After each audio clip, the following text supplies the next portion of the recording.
ನಮಸ್ಕಾರ ವೀಕ್ಷಕರೇ, ನೀವು ನೋಡ್ತಾರ ಸಾಮ್ರಾಟ್ ನ್ಯೂಸ್. ನಾನು ನಿಮ್ಮ ನರ್ಸಿಂಗ್ ಸಾಮ್ರಾಟ್. ಇವಾಗ ನೀವು ನೋಡ್ತಿರೋ ವಿಡಿಯೋ ದೃಶ್ಯ ಬೀದರ್ ಮಹಾನಗರ ಪಾಲಿಕೆ ವ್ಯಾಪ್ತಿಯಲ್ಲಿ ಬರೋ ಅಮಲಾಪುರ ಬಡಾವಣೆಯ ಮುಖ್ಯ ರಸ್ತೆ ಇದೆ.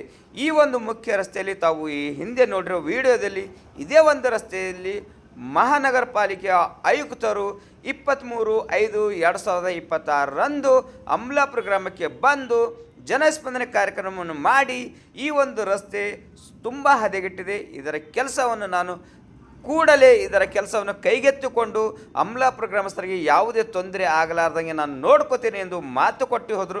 ಮರಳಿ ಮತ್ತೆ ಗ್ರಾಮಕ್ಕೆ ಬಂದಿಲ್ಲ, ತಮ್ಮ ಅಧಿಕಾರಿಗಳನ್ನು ಕಳಿಸಿಲ್ಲ.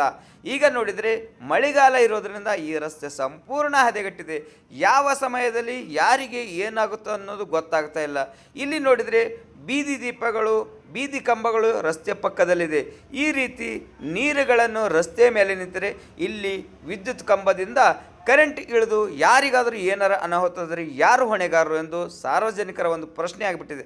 ಅದಕ್ಕೆ ಈ ಒಂದು ನಮ್ಮ ಮಾಧ್ಯಮದ ಮುಖಾಂತರ ಗ್ರಾಮ ಪಂಚಾಯಿತಿ ಇತ್ತು, ಅದು ಮಹಾನಗರ ಪಾಲಿಕೆ ಆಯಿತು. ಈಗ ಮಹಾನಗರ ಪಾಲಿಕೆ ಆಯುಕ್ತರು ಅಮಲಾಪುರ ಗ್ರಾಮಕ್ಕೆ ಬಂದು ಹೋಗಿದ್ದು ಆಯಿತು. ಸ್ವಾಮಿ, ಈಗ ತಾವು ಕೂಡಲೇ ಈ ಒಂದು ರಸ್ತೆಯ ಕಾಮಗಾರಿ ಕೈಗೆತ್ತಿಕೊಂಡು ಕೂಡಲೇ ಅಮಲಾಪುರ ಗ್ರಾಮಸ್ಥರಿಗೆ ಯಾವುದೇ ಅನಾಹುತ ಆಗಲಾರ್ದಂಗೆ ತಾವು ನೋಡಿಕೊಂಡು ಹೋಗಬೇಕು. ಇಲ್ಲಿ ನೋಡಿ ಸ್ವಾಮಿ, ತಾವೇ ಓಡಾಡುವ ಜಾಗ ಇದು. ತಾವು ಇಲ್ಲಿ ಮಾತು ಕೊಟ್ಟು ಹೋಗಿದ್ದೀರಾ ಅಮಲಾಪುರ ಗ್ರಾಮಸ್ಥರಿಗೆ, ನಾನು ಈ ಒಂದು ಕೆಲಸ ಕೂಡಲೇ ಕೈಗೆತ್ತಿಕೊಂಡು ನಾನು ದುರಸ್ತಿ ಮಾಡ್ತೇನೆ ಮಾತು ಕೊಟ್ಟಿದ್ದೀರಾ. ಅದಕ್ಕಾಗಿ ಕೂಡಲೇ ತಮ್ಮ ಒಂದು ಸಿಬ್ಬಂದಿಗಳನ್ನು ಕಳಿಸ್ತೀರಾ ಅಥವಾ ತಾವೇ ಬರ್ತೀರಾ ಗೊತ್ತಿಲ್ಲ, ಆದರೆ ಈ ಒಂದು ರಸ್ತೆ ದುರಸ್ತಿ ಮಾಡಿ ಅಮಲಾಪುರ ಗ್ರಾಮಸ್ಥರಿಗೆ ಆಗುವ ಅನಾಹುತದಿಂದ ತಾವು ತಪ್ಪಿಸಬೇಕೆಂದು ಈ ಮೂಲಕ ತಮ್ಮ ಗಮನಕ್ಕೆ ತರಬಯಸ್ತಾ ಇದ್ದೇನೆ. ನಾನು ನಿಮ್ಮ ನರ್ಸಿಂಗ್ ಸಾಮ್ರಾಟ್. ನಮಸ್ಕಾರ.